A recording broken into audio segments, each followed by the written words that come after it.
Nous sommes à Saint-Herblain, deuxième ville de la métropole nantaise. 50 000 habitants et une forte consommation d'espaces naturels ces 20 dernières années. Logements, activités économiques, loisirs, des projets lancés à la fin des années 90.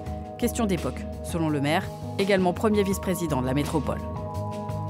À ce moment-là, on ne se posait pas la question. Et donc, l'important, c'était de créer des emplois.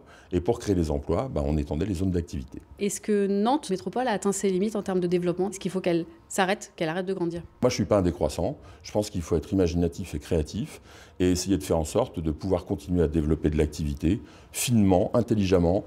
Avec quelques points noirs comme ces 3,5 hectares voués à être construits dans les années qui viennent. Pour accueillir de nouveaux habitants ou des familles recomposées, Nantes Métropole vise 6 000 nouveaux logements par an, à l'image de ce quartier en cours d'aménagement. Immeubles bas ou semi-collectifs, voies de circulation douce, services ou fermes urbaines.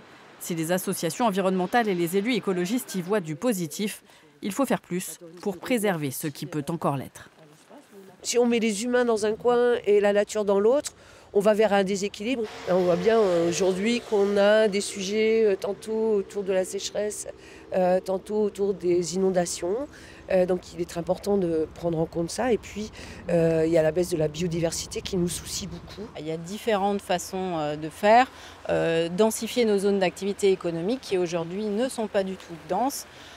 Privilégier la production de logements sur les surfaces déjà artificialisées. Il y a plein d'endroits sur l'île de Nantes où on peut privilégier le logement aux bureaux qui ne sont pas tous remplis à 100%.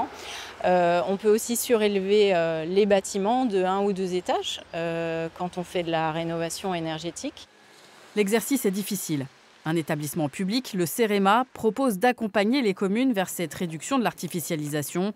Une multitude de données, de terrain ou numériques, un travail d'orfèvre pour utiliser l'existant, recycler la ville.